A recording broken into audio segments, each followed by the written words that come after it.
Hello, friends. I hope you're all doing good. This is a small topic of discussion.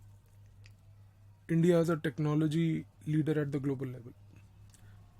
जब हम बात करते हैं इंडिया की दोस्तों, एक बड़ा सरप्राइजिंग चीज़ हमें देखने को जो मिलती है वो ये मिलती है कि कभी भी अगर मान लीजिए यूएस में या किसी अदर कंट्री में कोई इंडियन अगर कभी अपॉइंट होता है एक सीईओ बन के किसी बड़ी कंट्री में किसी बड़ी कंपनी का, हमें बड़ा अच्छा लगता है देख के। एक अच्छी सी फीलिंग आती है कि वाओ, एक इंडियन, एक किसी बाहर की बड़ी कंपनी का, एक मल्टीनेशनल कॉरपोरेशन का एक सीईओ बना।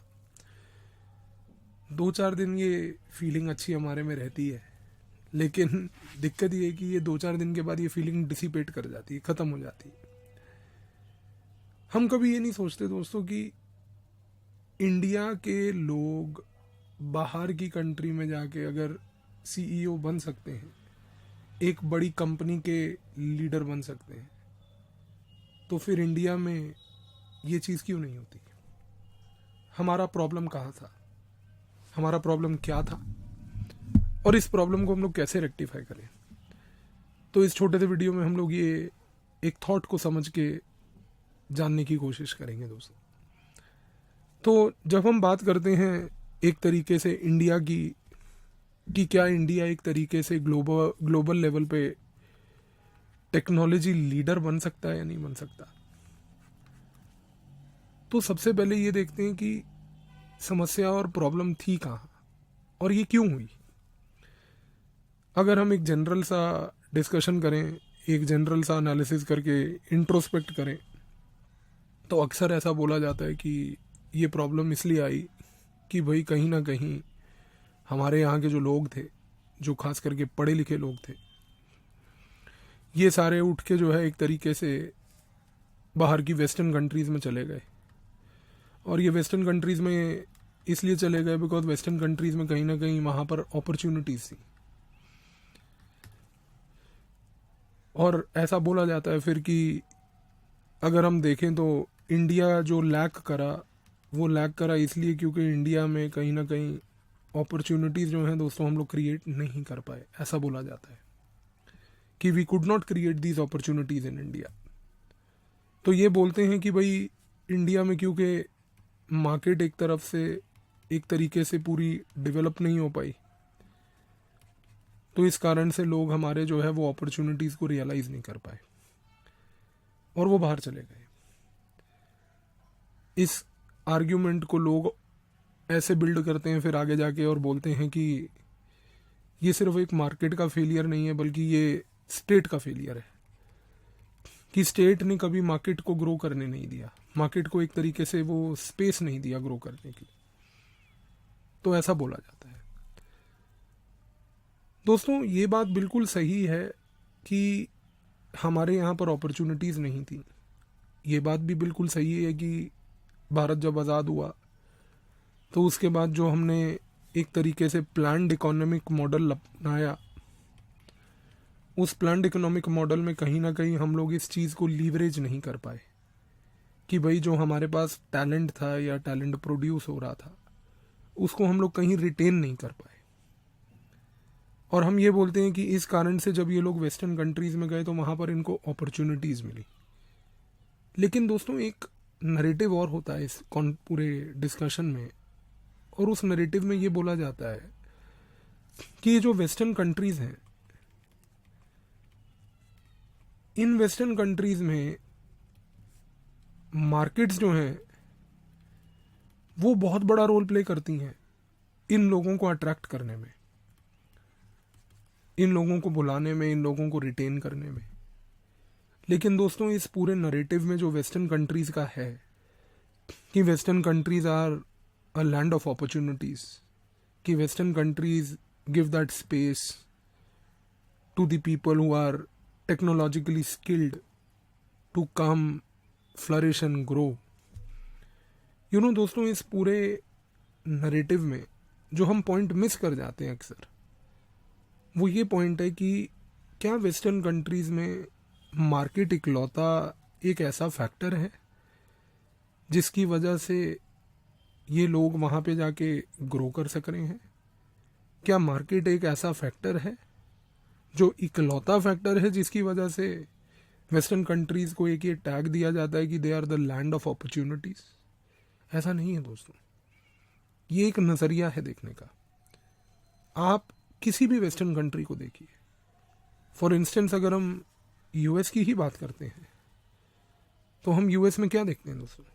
हम यूएस में एक बड़ी सरप्राइजिंग चीज़ देखते हैं कि कहीं ना कहीं यूएस में मार्केट अगर अपना रोल प्ले कर पाई तो उस रोल को प्ले करने के लिए और उस रोल को फैसिलिटेट करने के लिए एक इनविजिबल हैंड ऑफ स्टेट था वहां पे दोस्तों, इनविजिबल हैंड ऑफ स्टेट।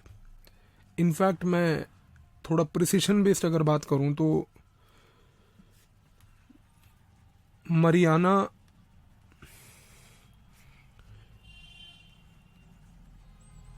माजुकुटो की एक रिसर्च है, मरियाना माजुकुटो की एक रिसर्च है, और इस रिसर्च में इन्होंने पता है क्या बताया है?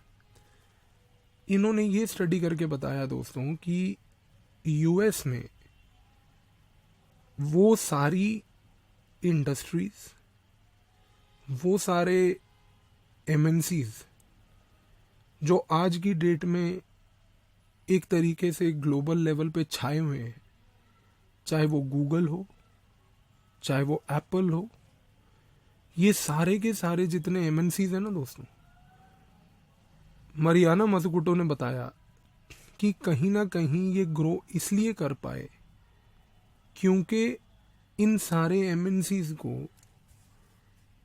स्टेट का बहुत बड़ा बैकिंग था, स्टेट का सपोर्ट था, स्टेट की फंडिंग थी, और क्योंकि इन सबको स्टेट का सपोर्ट, बैकिंग और फंडिंग होने के नाते ये कंपनीज एक अनरिस्ट्रिक्टेड स्पेस को यूटिलाइज कर पाई दोस्तों, और यूटिलाइज करके ग्रोथ कर पाई।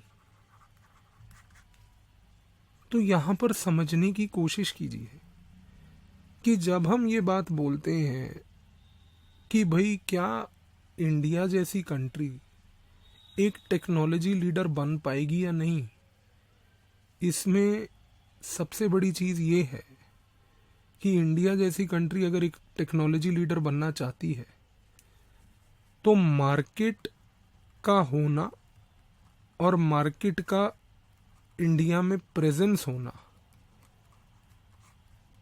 एक फैक्टर है, सिर्फ वो फैक्टर नहीं है कि जिसकी वजह से इंडिया एक टेक्नोलॉजी का लीडर बनेगा। तो जो हमारे सोच में, हमारे थॉट में ये एक फ्लॉ है ना दोस्तों, इसको प्लीज एड्रेस कीजिए कि India can become a technology leader, but to become a technology leader allowing market is not the only answer. While allowing market and giving the market the requisite presence in the state, in the society, is no doubt an important factor. But the market can deliver only when there is adequate state support to innovation. ये बहुत important चीज है, because if you look at the case of US, Mariana Mazzucato की research यही बोल रही है दोस्तों कि अमेरिका की कोई कंपनी, चाहे वो गूगल हो, चाहे वो एप्पल हो, इनफैक्ट इनकी रिसर्च ये भी बताती है कि चाहे साउथ कोरिया में सैमसंग हो, ये सारी कंपनीज आज की डेट में जो हम कहते हैं टेक जायंट्स, कॉन्ग्लोमरेट्स, दोस्तों ये बनी इसीलिए है क्योंकि जब जब इन्होंने कोई इनोवेशंस किए उन इनोवेशंस को एक तरीके से स्टेट का सपोर्ट मिला, और जब स्टेट का सपोर्ट मिला, स्टेट की बैकिंग मिली, उस समय उस बैकिंग से, उस सपोर्ट से एक ऐसा इकोसिस्टम क्रिएट हुआ, जिस इकोसिस्टम में कहीं ना कहीं टैलेंट की रिक्वायरमेंट हुई, और उस टैलेंट की रिक्वायरमेंट को फैसिलिटेट करने के लिए टैलेंटेड मैन पावर की ज़रूरत पड़ी, और इस टैलेंटेड मैन पावर को पूरे वर्ल्ड से अवेलेबल कराने में फिर से स्टेट का सपोर्ट रहा। क्योंकि ये जो कंपनीज है ना दोस्तों, जब इन्होंने इनोवेट किया तो इनोवेट करके इन्होंने स्टेट को दिखाया, स्टेट ने, अमेरिका की सरकार ने उस चीज को एक्सेप्ट किया कि यस, इस चीज से सिर्फ आप ग्रो नहीं करेंगे, हम भी ग्रो करेंगे। क्योंकि अगर ये टेक्नोलॉजी, ये इनोवेशन जो आपके पास है, अगर मैं इसका आपको पेट्रोनेज देता हूँ, प्रोटेक्शन देता हूँ, सपोर्ट देता हूँ, तो इस टेक्नोलॉजी से सिर्फ आपकी पावर नहीं बढ़ेगी, बल्कि क्योंकि आप मेरे यहाँ पर हैं, मेरे सपोर्ट से मेरी पावर भी बढ़ाएंगे। तो आप समझने की कोशिश कीजिए कि अमेरिका का जो गेम है, अमेरिका का जो नरेटिव है, वो नरेटिव सिर्फ ये नहीं है कि America is a land of opportunities. America is a land of opportunities because America respects innovation, because America respects the need for technical man power that an innovative economy will require, that an knowledge economy will require. अब जब जब इन कंपनियों ने innovations किए, उस innovation को और nurture करने के लिए इन लोगों को मैन पावर की रिक्वायरमेंट हुई, और ये मैन पावर पूरे वर्ल्ड में था। और जब इनको वो पूरे वर्ल्ड के मैन पावर को अट्रैक्ट करना था, इन्होंने फिर से स्टेट की मदद ली। इन्होंने फिर से स्टेट को बोला, और स्टेट को इन्होंने ये बोला कि अब आप ऐसी कंडीशन क्रिएट कीजिए कि वो मैन पावर हमारे पास बिना हिचके आए, बिना किसी हर्डल के आए। तो अमेरिकन गवर्नमेंट ने मल्टीपल वीजा सिस्टम्स क्रिएट किए, और इन मल्टीपल वीजा सिस्टम्स के तहत उन्होंने क्या किया, उन्होंने पूरे टैलेंट को पूरे वर्ल्ड से इनवाइट किया, और उस टैलेंट को जब बुलाया अमेरिका, तो अमेरिका के सॉइल पे उस टैलेंट को एक फ्री हैंड दिया, और उस फ्री हैंड के तहत इन कंपनियों की ग्रोथ हुई, और उन कंपनियों की ग्रोथ के तहत they ended up in becoming tech giants as they are today. तो दोस्तों, हमारे लिए सबसे बड़ी सीखने की चीज क्या दिख रही है यहाँ पे अमेरिका के एग्जाम्पल से, कि अमेरिका एक ग्लोबल लीडर, एक ग्लोबल टेक्नोलॉजिकल लीडर बना इस तरीके से कि अमेरिका में जो कंपनियां थीं, जो इनोवेट कर रही थीं, उनको स्टेट का सपोर्ट मिला। अब अगर ये अमेरिका का एग्जाम्पल हम देखें यहाँ पे, इसी एग्जाम्पल से एक देश ने सीख ली, और वो देश था बेसिकली चाइना। दोस्तों, हम सब जानते हैं कि चाइना पहले कम्युनिस्ट कंट्री थी जब वो 1949 में बनी, लेकिन हम ये भी जानते हैं कि 1979 से, एक तरीके से 1970s से ही रादर, बट डेंग जियाओपिंग के आने से चाइना एक तरीके से कैपिटलिस्ट ओरिएंटेशन की तरफ गया। आज की डेट में हम ये बोलते हैं कि चाइना एक बहुत एडवांस्ड कंट्री बन गई है, बहुत डेवलप्ड कंट्री बन गई है, और हम ये बोलते हैं वो उसका कारण ये है कि चाइना एक कैपिटलिस्ट इकोनॉमी होने के नाते उस पावर को अक्वायर कर पाई है। बट दोस्तों ये नैरेटिव फिर गलत है, क्योंकि अगर आप चाइना को स्टडी करते हैं और चाइना की इकोनॉमिक ग्रोथ को पढ़ते हैं तो आप क्या समझते हैं? आप एक बड़ा महत्वपूर्ण पॉइंट समझते हैं कि जो चाइना की इकोनॉमिक ग्रोथ हुई वो केवल उसके कैपिटलिस्ट होने से नहीं हुई, बल्कि चाइना ने वही चीज करी, वही फॉर्मूले का प्रयोग करा जिसका अमेरिका ने किया। इनफैक्ट दोस्तों, अगर हम चाइना के स्टेट ओन्ड एंटरप्राइजेस की बात करें जो चाइना ने लगाए थे जब वो कम्युनिस्ट था, तो ये जो एसओईज थे, स्टेट ओन्ड एंटरप्राइजेस, जो हमारे यहाँ जिनको हम पीएसयू कहते हैं, पब्लिक सेक्टर अंडरटेकिंग, उसको वहां पे स्टेट ओन्ड एंटरप्राइज बोलते हैं। अब क्योंकि चाइना 1949 से कम्युनिस्ट था, उसने स्टेट ओन्ड एंटरप्राइजेस लगाए। ये स्टेट ओन्ड एंटरप्राइजेस जो उसने लगाए, उन स्टेट ओन्ड एंटरप्राइजेस ने जब प्रोडक्शन चालू करी तो जाहिर सी बात है, क्योंकि स्टेट का एक्सेसिव कंट्रोल था, रिक्रूटमेंट स्टेट के ड्रिवन थी, रिक्रूटमेंट में स्टेट का ही प्रेजेंस था, इन सारे कारणों से प्रोडक्शन भी थोड़ी कम रही, प्रोडक्शन इनएफिशिएंट भी रही,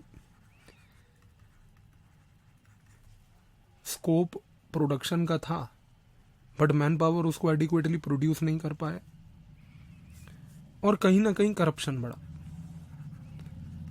अब जब चाइना 1979 में कैपिटलिज्म की ओर गया तो उस समय इन स्टेट ओन्ड एंटरप्राइजेस का चाइना ने क्या किया? अब आपके मन में तो एक आर्गुमेंट आया होगा कि भाई अगर चाइना कैपिटलिस्ट बना तो ये स्टेट ओन्ड एंटरप्राइजेस को वो प्राइवेटाइज कर देगा, क्योंकि वो प्राइवेटाइज करेगा तो एफिशिएंसी बढ़ेगी, करप्शन घटेगी। बट नहीं दोस्तों, यही चीज चाइना ने अलग करी। चाइना ने अपने पूरे स्टेट ओन्ड एंटरप्राइजेस की एक एनालिसिस करी, और उस एनालिसिस को करके उसने ये देखा कि जो ऐसी इंडस्ट्रीज हैं मेरे पास जो कि लाइट मैन्युफैक्चरिंग करती हैं,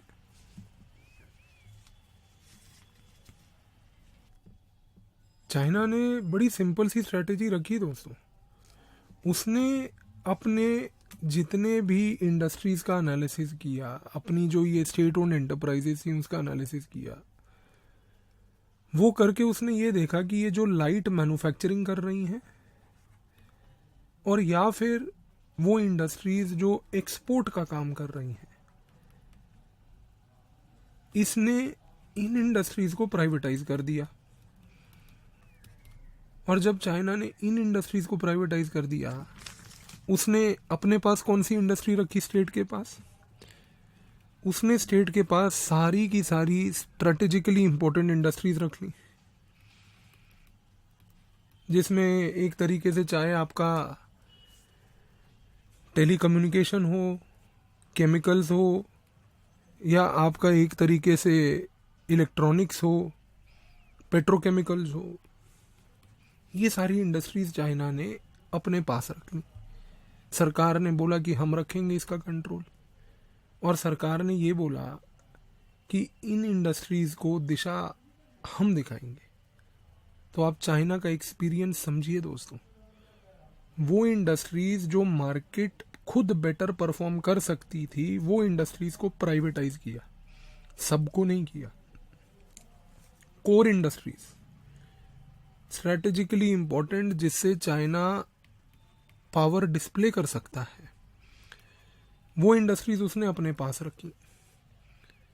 अब टेलीकॉम हो या इलेक्ट्रॉनिक्स हो, अगर ये दोनों इंडस्ट्रीज दोस्तों चाइना अपने स्टेट के कंट्रोल में रखेगा तो इन दोनों इंडस्ट्रीज को चलाने के लिए सिर्फ स्टेट की एक दिशा की रिक्वायरमेंट नहीं है दोस्तों, एक डायरेक्शन की रिक्वायरमेंट नहीं है दोस्तों, बट सबसे इंपॉर्टेंटली स्टेट के फाइनेंसेस की रिक्वायरमेंट है, और सबसे इंपॉर्टेंटली एक विजन की रिक्वायरमेंट है। चाइना ने 1970s में जब ये लाइट मैन्युफैक्चरिंग और एक्सपोर्ट ओरिएंटेड इंडस्ट्रीज को प्राइवेटाइज किया और जो बाकी स्ट्रेटेजिकली इंपॉर्टेंट इंडस्ट्रीज थी उसको अपने पास रखा, तो उसको रखने के बाद चाइना ने सबसे पहले एक विजन बनाया, और वो विजन ये था कि हम एक ग्लोबल पावर इन इंडस्ट्रीज के थ्रू कैसे बनेंगे। चाइना ने ये चीज़ को समझा कि अगर मुझे टेलीकॉम में, इलेक्ट्रॉनिक्स में ग्लोबल पावर बनना है तो मेरा जो विज़न है वो बिल्कुल क्लियर होना चाहिए, और मेरा विज़न ये होना चाहिए कि मुझे हार्डवेयर मैन्युफैक्चरिंग पे सारा फोकस रखना है।